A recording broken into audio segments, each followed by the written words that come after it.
नमस्कार दोस्तों, आप सभी का मेरे चैनल पे बहुत बहुत स्वागत है। आज हम बात करने वाले हैं परमानेंट असिस्टेंट प्रोफेसर पोजीशन के लिए आए हुए नोटिफिकेशन के बारे में, जहां पे आपको ह्यूज वैकेंसीज के साथ डिफरेंट डिफरेंट डिपार्टमेंट्स में वैकेंसीज देखने को मिलेगा। तो कौन कौन से डिपार्टमेंट में वैकेंसीज को रिलीज किया गया है, एप्लीकेशन प्रोसीजर के साथ साथ यहाँ पे selection procedure and important dates क्या होने वाला है, ये सारे सब कुछ जो है डिटेल्स में डिस्कस करने वाले हैं। इसीलिए वीडियो को लास्ट तक जरूर देखिए ताकि आपको सारे इन्फॉर्मेशन के बारे में पता चले। जिन्होंने अभी तक मेरे चैनल को सब्सक्राइब नहीं किया है, इसी तरीके की प्राइवेट एंड गवर्नमेंट जॉब्स के बारे में जानने के लिए चैनल को भी सब्सक्राइब कीजिए एंड साथ साथ बेल आइकन को प्रेस कीजिए to get all the notifications. मेरे चैनल पे जो कम्युनिटी सेक्शन है वहां पे भी जाकर आप लोग डेली चेक कर सकते हैं। वहां पे भी मैं अदर जॉब नोटिफिकेशन अपलोड करती रहती हूँ। उम्मीद करती हूँ कि वहां से भी आपको मदद मिलेगा। ओके, तो चलिए वीडियो को स्टार्ट करते हैं। सबसे पहले तो देखिए यहाँ पे एडवर्टाइजमेंट नंबर आपको देखने को मिलेगा हर एक सब्जेक्ट के अकॉर्डिंग, एंड यहाँ पे आपको कैटेगरी वाइज वैकेंसीज देखने को मिलेगा। तो क्या क्या सब्जेक्ट से वैकेंसीज को रिलीज किया गया है वो एक बार चेक कर लेते हैं। जैसे कि botany, chemistry, commerce, computer science, defence studies, economics, English, environmental science, fine arts, geography, Hindi, history, home science, mass communication, mathematics, music, instrumental as well as vocal, philosophy, physical education, physics, political science, psychology, Punjabi, Sanskrit, tourism and zoology. Total आप देख सकते हैं 2424 यानी कि 2424 vacancies को total यहाँ पे release किया गया है। कैटेगरी वाइज वैकेंसीज अगर आप चेक करना चाहते हैं तो यहाँ पे दिए गए कॉलम्स में चेक कर सकते हैं। ठीक है, चलते हैं एसेंशियल क्वालिफिकेशन पर। तो देखिए असिस्टेंट प्रोफेसर पोजीशन के लिए जो जनरल क्वालिफिकेशन होता है यानी कि good academic record through out and masters degree में एटलीस्ट 55% मार्क्स होना चाहिए इन द रिलेवेंट सब्जेक्ट। उसके साथ साथ नेट क्वालिफाई होना चाहिए नेशनल लेवल पर। अगर आपने नेट क्वालिफाई नहीं किया है तो स्लेट या फिर सेट में से कोई भी एग्जाम क्लियर होना चाहिए। अगर तीनों एग्जाम में से कोई भी एग्जाम आपने क्लियर नहीं किया है देन आपके पास पीएचडी डिग्री होना मैंडेटरी है। पीएचडी डिग्री के लिए कुछ कंडीशंस फॉलो किया जाता है, जैसे कि रेगुलर मोड पे होना चाहिए, PhD thesis at least to external examiners evaluate होना चाहिए, एक्सेट्रा। ठीक है, एंड यहाँ पे देखिए नॉलेज ऑफ हिंदी और Sanskrit up to matric standard और इन हायर एजुकेशन वो यहाँ पे मैंडेटरी है।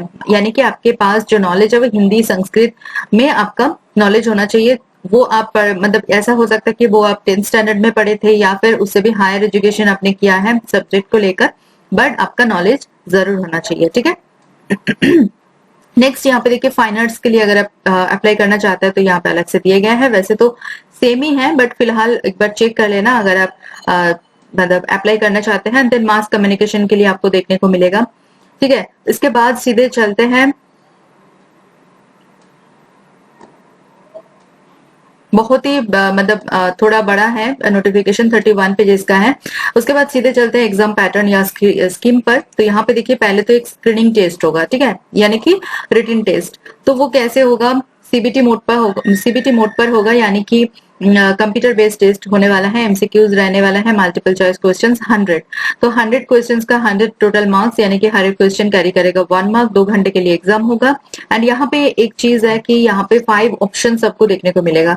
नॉर्मली जो होता है 4 ऑप्शन होते हैं ABCD, एंड आप अगर कोई क्वेश्चन अटेम्प्ट नहीं करना चाहते हैं तो उसको छोड़ देते हैं, ऐसे कोई दिक्कत नहीं है। बट यहाँ पे देखिए ABCDE यानी कि 5 ऑप्शन सबको देखने को मिलेगा।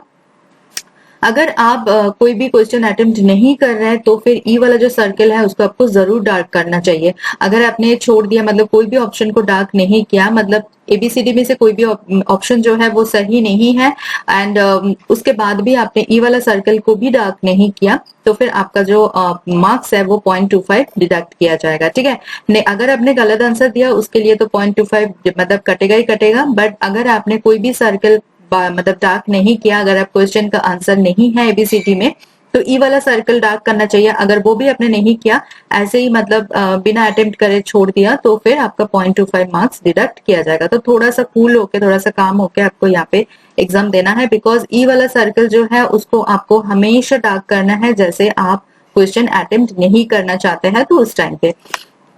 और ऐसे करके अगर 10% से ज्यादा क्वेश्चन को आपने जो है ऐसे ही छोड़ दिया है, यानी कि 5 सर्कल में से कोई भी सर्कल डार्क नहीं किया है, तो आपको जो है यहाँ पे डिस्क्वालीफाई कर दिया जाएगा। ठीक है, एग्जामिनेशन का जो मीडियम है वो देखिए इंग्लिश लैंग्वेज आपको क्वेश्चन पेपर देखने को मिलेगा। जो ज्यादातर जो साइंस के सब्जेक्ट है जैसे बॉटनी के मतलब केमिस्ट्री हो गया, जूलॉजी, फिजिक्स, मैथमेटिक्स, ये सब जो सब्जेक्ट होते हैं।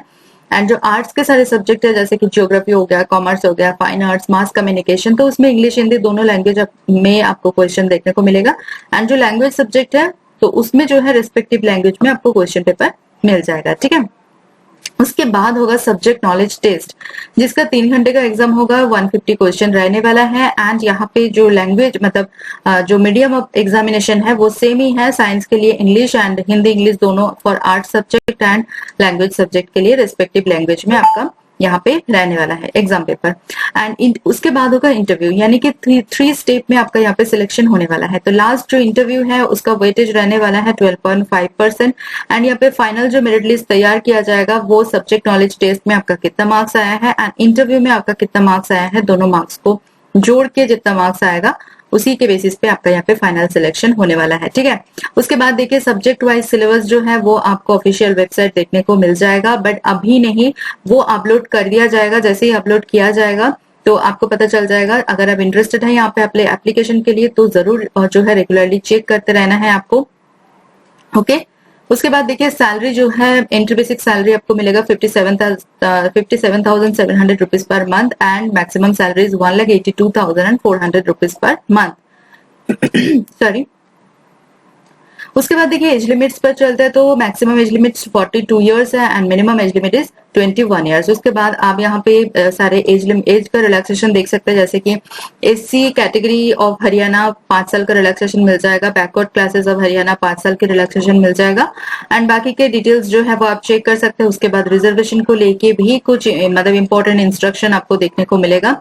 अगर आप मतलब रिजर्व कैटेगरी से बिलोंग करते हैं तो आप जरूर चेक करें। तो सीधे चलते हैं एप्लीकेशन फीस पर। एप्लीकेशन फीस, तो यहाँ पे देखिए जो मेल कैंडिडेट्स है जनरल कैटेगरी से बिलोंग करते हैं including dependent son of ex serviceman of Haryana, as well as जो मेल कैंडिडेट्स है backward classes belonging to creamy layer and male candidates of all categories of other states, यानी कि जितने भी सारे मेल कैंडिडेट्स है सभी को 1000 रुपीज यहाँ पे पे करना होगा। फॉर ऑल फीमेल कैंडिडेट्स, जो female candidates of general category including female dependent of ex serviceman of Haryana, उसके साथ साथ female candidates of all categories of other states, यानी कि हरियाणा से नहीं जो अदर स्टेट से भी बिलोंग करते हैं जितने भी सारे फीमेल कैंडिडेट्स हैं उनको 250 रुपए पे करना होगा, 250 रुपीज।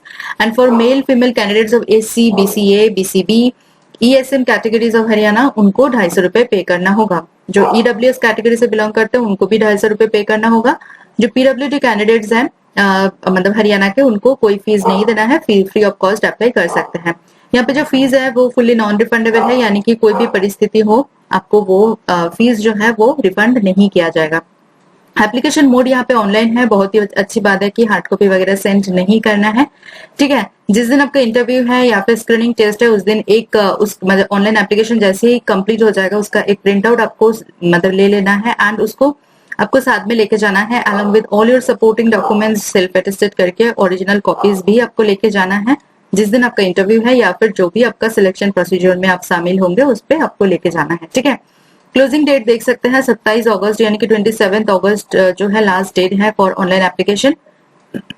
उसके बाद यहाँ पे बता दूं कि अभी जो है ऑनलाइन एप्लीकेशन का लिंक जनरेट नहीं हुआ है, जैसे कि नोटिफिकेशन जो है आज ही पब्लिश किया गया है 2 अगस्त को, तो ये 7 तारीख से यानी कि 7 अगस्त से जो है आपको लिंक देखने को मिल जाएगा। लिंक एक्टिवेट होगा 7 अगस्त से। ठीक है, एंड 7 तारीख से आप एप्लीकेशन स्टार्ट कर सकते हैं, 27 अगस्त तक कंटिन्यू चलेगा। क्या क्या डॉक्यूमेंट्स आपको एप्लीकेशन फॉर्म के साथ अटैच करना है वो यहाँ पे चेकलिस्ट बना हुआ है, यहाँ पे आप चेक कर सकते हैं। ठीक है, चलते हैं एक बारी कैसे आप अप्लाई कर पाएंगे, एक बारी चलते हैं टॉप ऑफ द नोटिफिकेशन, जहां पे आपको देखने को मिलेगा कि कैसे आप अप्लाई कर पाएंगे एंड इम्पोर्टेंट डेट्स क्या है। ठीक है, हाँ तो देखिए यहाँ पे एक सेकंड, तो देखिए यहाँ पे जो इम्पोर्टेंट डेट्स है वो आपको देखने को मिलेगा। जैसे मैंने बताया 7 तारीख से जो है opening date for submission online application, मैं दिखा भी दूंगी, वहां पे लिंक ऑलरेडी बोला गया है, मेंशन कर दिया गया है। And closing date 27 August. This is the official website www.hpsc.gov.in, यानी कि हरियाणा पब्लिक सर्विस कमीशन की तरफ से ये नोटिफिकेशन को रिलीज किया गया है। एंड उसके बाद आप देख सकते हैं कैसे आपको अप्लाई करना है, ऑनलाइन एप्लीकेशन करना है। नो अदर मीन्स और mode of submission of application will be accepted. Last date वगैरह हमने डिस्कस कर लिए थे ऑलरेडी। तो ये आया है हरियाणा पब्लिक सर्विस कमीशन की तरफ से, एडवर्टाइजमेंट नंबर चेक कर लीजिए, एज वेल एज जो पब्लिकेशन डेट है वो भी देख लीजिए, 2 अगस्त यानी कि आज ही रिलीज किया गया है। तो ये जो है ऑफिशियल वेबसाइट है, यहाँ पे आके आपको एडवर्टाइजमेंट में क्लिक करना है। जैसे ही आप क्लिक करते हैं देन आपके पास एडवर्टाइजमेंट का टैब ओपन हो जाएगा। सबसे पहला जो नोटिफिकेशन आपको दिखेगा इस पे आपको क्लिक करना है, नोटिफिकेशन गो थ्रू कर लेना है। एंड यहाँ पे देखिए online link will be available from 7th of August। तो जैसे ही 7th August होगा तो यहाँ पे लिंक आपको देखने को मिल जाएगा। मेरी तरफ से सभी कैंडिडेट्स के लिए all the very very best. अगर आपको ये वीडियो नीडफुल या हेल्पफुल लग रहा है तो प्लीज वीडियो को लाइक कर दीजिए। कमेंट सेक्शन में अपना कोई भी डाउट्स या फिर क्वेरीज के बारे में बताएं। मैं पूरी कोशिश करूंगी आपका जो भी डाउट्स है वो 100% क्लियर करने के लिए। एंड उन लोगों के साथ जरूर शेयर कीजिए जिनको भी ये वीडियो देखने की जरूरत है। तो चलिए वीडियो को यहीं पे एंड करते हैं, मिलता है नेक्स्ट वीडियो में। Thank you for watching guys.